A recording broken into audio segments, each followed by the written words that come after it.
I go around through all my shows and I always ask people, they're always very nice and say, oh, I really like this or this. And I'm like, that's great to hear, but what didn't you like? I want to know what you didn't like. Without that feedback, how do you really know how successful you are?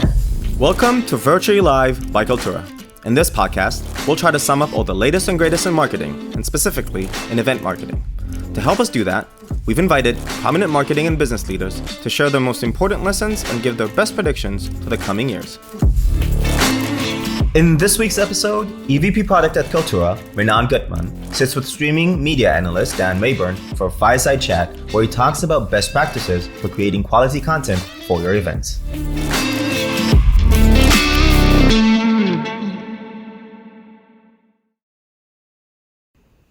Hi, I'm Renan Gutman. I'm EVP Product at Kaltura, coming to you live from my home office in New York and watching the foliage from the other side through the window. And with me is Dan Rayburn. Hi, Dan. Hi, how are you? I'm coming from New York too, from home where I work. Been fortunate to have worked from home the last 20 years, a little bit different for me for the pandemic.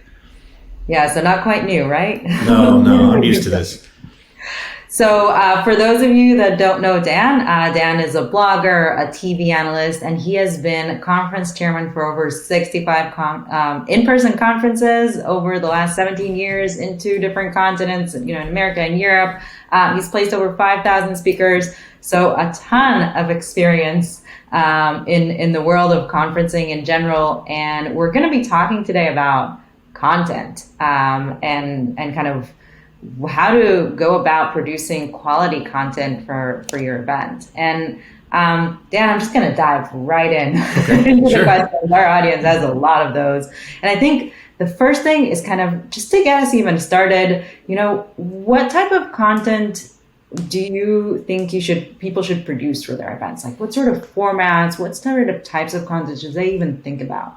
Yeah, it's a great question. So first, just thank you to Kaltura for having me. I love talking about content when it comes to conferences, because one of the things you hear so much about when it comes to conferences, especially virtual, is technology.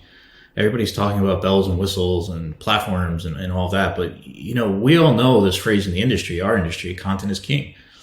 And that's the case when it comes to consumer content of TVs and movies, but it's also the case when it comes to enterprise communications and marketing.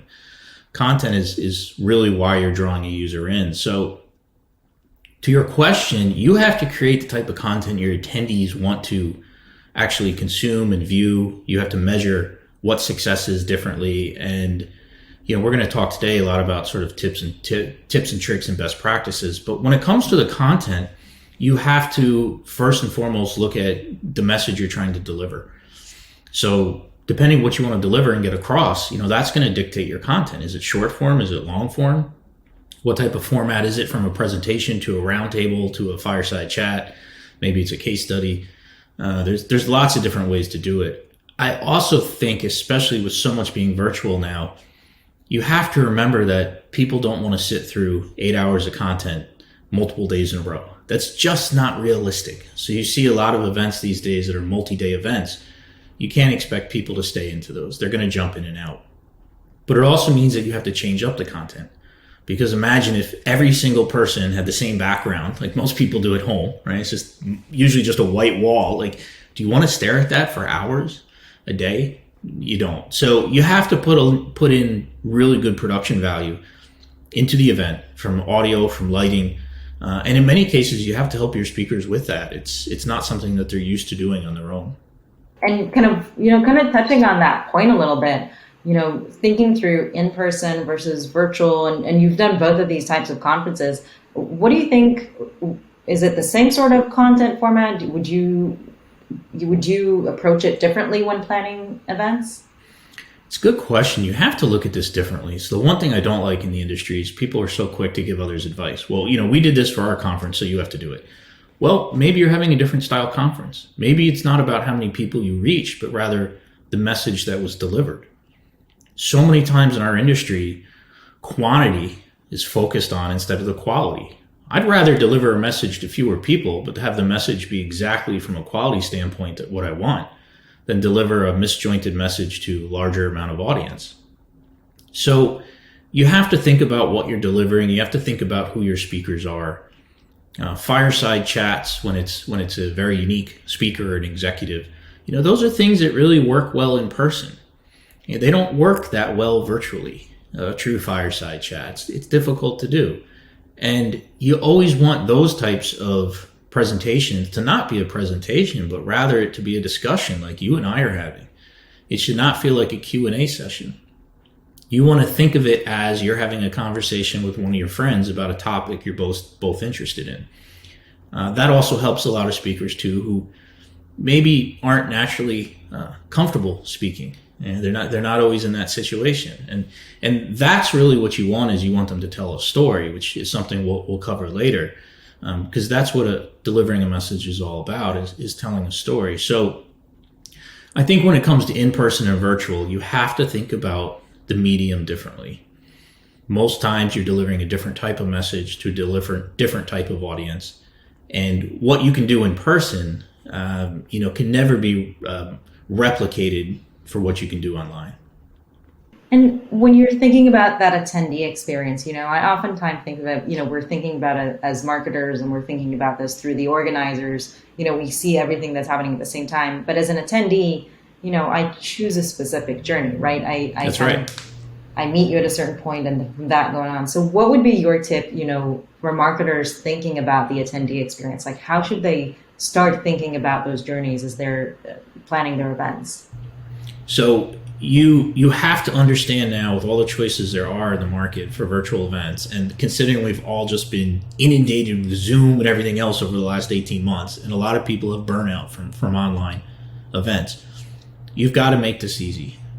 And same thing when it's in person, right? You have to make communication the number one priority. Clear communication, I should have said, with your attendees online. When they come in person, the communication has to be even clearer, right? You have to announce things that they understand. You have to keep things on time from a schedule standpoint, right? That's super important. So I always tell the story of one of my shows where somebody asked me why all the door stops had my name on them. Why is the word Dan written on all the door stops? And I say, because I bring my own door stops. And they're like, that's insane. And I go, well, no, the reason I bring them is because the hotel doesn't provide them. And when somebody gets up in the middle of a presentation and has to leave the room, and especially if it's in a hotel where they have those like school push doors that make that noise when you push them, right? It interrupts everybody. So I try and think of myself as an attendee in the room. Okay, what is going to annoy me? Like, okay, all of a sudden this noise of doors opening and closing. Okay, put in door stops, right? And literally the hotel's like, nah, we don't give those to you. All right, well then bring them. Right, so you have to be prepared for this, and you really have to think about that customer experience. And I go around through all my shows, and I always ask people. They're always very nice and say, "Oh, I really like this or this," and I'm like, "That's great to hear, but what didn't you like?" I really don't want to know what you liked. I want to know what you didn't like, or I want to know what you liked at another conference that maybe I should integrate here. Because without that feedback, that's also a very important part here. Without that feedback, how do you really know how successful you are? You don't. Yeah, and I think those details make such a huge difference in your experience, like what you remember from a conference and from a talk. I'm kind of curious, what is your equivalent of the doorstops for virtual conferences that you've run into? I would say it's production value, right? It's making sure the audio of every single speaker is identical. Oh, it's not? Oh, well, they don't have as great a microphone? Well, that's okay. Not everyone's will be the same. No. Why are you allowing that quality to be degraded? Send them out a microphone. Right? So invest in the right technology to make the quality of your event good. Because it comes down to that content. The other thing with online is it's going to potentially sit online forever. Right? In person, it's okay, it's over. But online, you're potentially going to promote it on social. You're going to put it in a newsletter. Right? You're going to have it on a website. Also, really, really important here. Very important. If you make the speaker look good, the speaker is going to promote it for you. That's a good point. I find it very interesting how many speakers don't promote a event that they spoke on And the reason is many times you go to look at it, the video's choppy, the audio's pretty bad, right? The lighting's not good. Well, no wonder why they're not promoting it. The quality of the video is not great, but now you lost free promotion. And that's the best way to promote live events online, is let your speakers do it. So invest in your speakers, invest in that production value, and show them that you want to help them look their best. That's a really great point. Let's talk a little bit about ROI and measuring ROI. Yeah. That's a topic dear to your heart. So that is not a one-size-fits-all answer, right? When it comes to production value, you either have good audio or you don't. There's no kind of in the middle. ROI is very different. There are many ways to define success with in-person events and virtual events. For some companies, an in-person event is how they generate 100% of their revenue. So there's a different way to monetize it, a different way to measure it. For other companies, an in-person conference only contributes a very small amount of their overall revenue for the year. And they might use it more for really marketing and promoting their brand and their messaging and other services they provide, or maybe research, right? A lot of research firms do in-person events, but it's really to promote their research and their data and analysis and to showcase themselves as thought leaders in the industry. So you can't look at all those different events and then measure the ROI the same way. So let's break it down. If you're a Fortune 500 organization, enterprise EDU, whatever it is, and you're using this for marketing and comms, what you first and foremost want to look at is, what was the quality of your content? Second, did you deliver the right message? Third, did your speaker tell a story? Were they engaging? Focus on those metrics before you focus just on how many people came. Because just because you might have had a lot of viewers, it also doesn't mean those viewers were engaged. We've all done the thing where, okay, someone's on a virtual event and you have it playing in the background, but you're not watching it. Maybe you're just listening. Maybe if that. Maybe you pause it 10 times throughout. So you never really get to hear the story, the transition, the way the company wanted you to. So I think first on that side of the house, when you're doing it for marketing and comms, you really think about the message you delivered. What was the quality of the message you delivered? Always focus on quality first. That is the key. And also, I tend to find those companies are better in that regard because they're brands. Right? Many of them have CPG, consumer packaged goods. Right? They're already out in front of consumers. They know they have to package their content in a certain way, whether it's physical content or digital content. So they tend to be better in that regard as far as measuring the success from a messaging standpoint. I think if you're in the conference business or you're in the content business putting on conferences, you really have to measure it based on the quality of the speakers you have, the information that was given out, how you presented that information, right? You should not have somebody presenting a 30 or 40 minute paper on stage.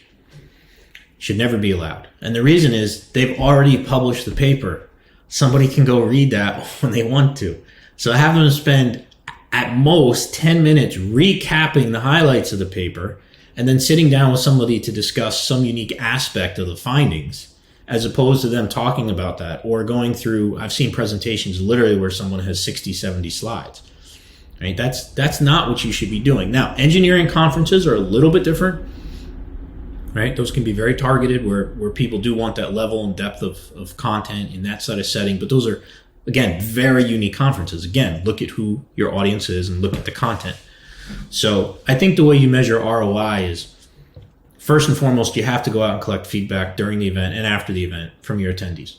You might think it went really well, but you don't realize, there's a large percentage of them that didn't like something. The other thing I ask many attendees to do is review the sessions. Which were your favorite sessions and why? It's always fascinating to see what they put down. Sometimes it's not what you think. It also allows you to, if you're putting on an event with lots of speakers, my average event is probably about 100 speakers, it allows you to see which speakers you really want to invite back, especially if they're brand new. If they're a brand new speaker and all of a sudden you get a lot of reviews that, hey, that was a great speaker, I'd love to see him again. Okay, well, add him to your list. So that's something to think about as well. And then obviously from a monetary standpoint, if you're doing an event where you're generating revenue from it, you do have to look at just number of tickets sold. You have to look at sponsorship. You have to look at things of that nature. But again, putting on the right conference takes time. It takes years. Building an audience takes years. I don't care how good your brand is. So think of this as chess, not checkers. You see way too many conferences. They start off and it's $1,200 a ticket, right? Why? Make it $500. Yes, you're going to make less money in the beginning, but you know what? You're going to grow your audience faster. You're making it more accessible. Put a ticket price in there for nonprofits, right? Be creative with your ticketing. I think that's super important. We don't see a lot of that these days, or we see too much, right? We see, well, you can go to this track on this day and this, but to your point earlier, people are going to flow in and out of the conference the way they want to. Don't restrict them. So make it more of an event as opposed to like a conference where they can only go to this during certain days and certain times. Yeah, and I think, in your blog post about, the in-person events, you wrote, focus is key, content is king, and frictionless is essential. Messaging is crucial. You wrote those 4 items. And I think for me, that really sums up so much of kind of what you shared right now about, and what we discussed today about how to really make your event and take it a notch up as far as the quality and the content and getting people engaged and interested in it and making sure that you're actually reaching those KPIs that you set to measure. So for me, that really stuck as kind of the 4 points to really think about as you're organizing an event. Yeah, now it's even harder. That's the other thing I'll add. You're competing with a lot more live events, with a lot more hours of content online. So think of it this way, in the OTT space, when we're talking Netflix and Disney and HBO Max, right? Different side of the house, but there's so much talk about, well, who competes with who and Amazon. And here's the bottom line.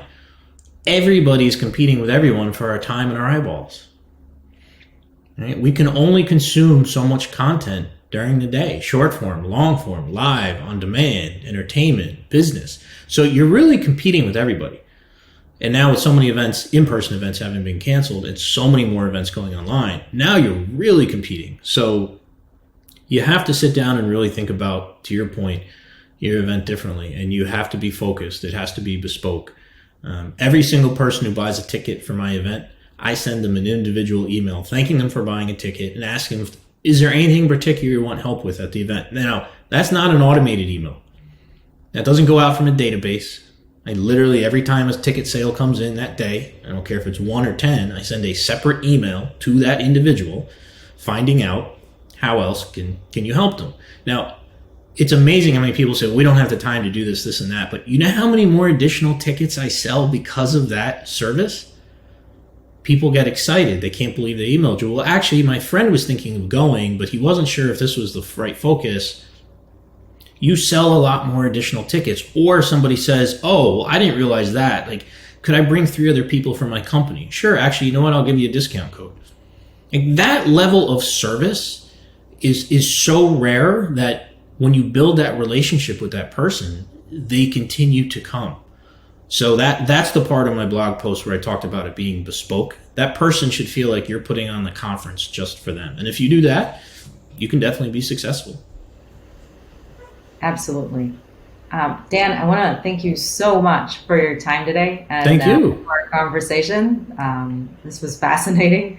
And I'm sure there's a lot more that we can all learn from your experience with all the conferences that you touched on and continue to work with speakers and understand attendees. So really, thank you so much for sharing your time and your expertise with us as well. And I know that you're also happy to connect with viewers. So if any of the attendees want to reach out to you, they can reach out. It's Dan@danrayburn.com, right? Dan@danrayburn.com. Very easy. Yeah, and if you just if you have questions on tips and tricks or whatnot, no cost, reach out to me. I'm happy to share any experience I've learned over these conferences over the years. Just sort of tell you what's worked and what hasn't. I also collect a lot of information from other conference organizers as well of what they're seeing. We do a lot of surveys to figure out what people want in the market. Length of time. Should my session be 15 minutes, 30 minutes? What you shouldn't be doing is putting 7-8 speakers on a 45-minute panel. It's ridiculous. We see too much of that. But yeah, I'm happy to give advice free of charge if people want to reach out. Perfect. Thank you so much, Dan. It was a Thank pleasure. you. Thank you to Kaltura. Thanks for joining. If you like what you heard, please subscribe below for more episodes. We'll see you next week when EVP Business Development at Kaltura, Liad Ishkar, speaks to Head of Experiential and Field Marketing at Atlassian, Angela Smith, about the success of their digital experiences and how reskilling event marketing is now table stakes.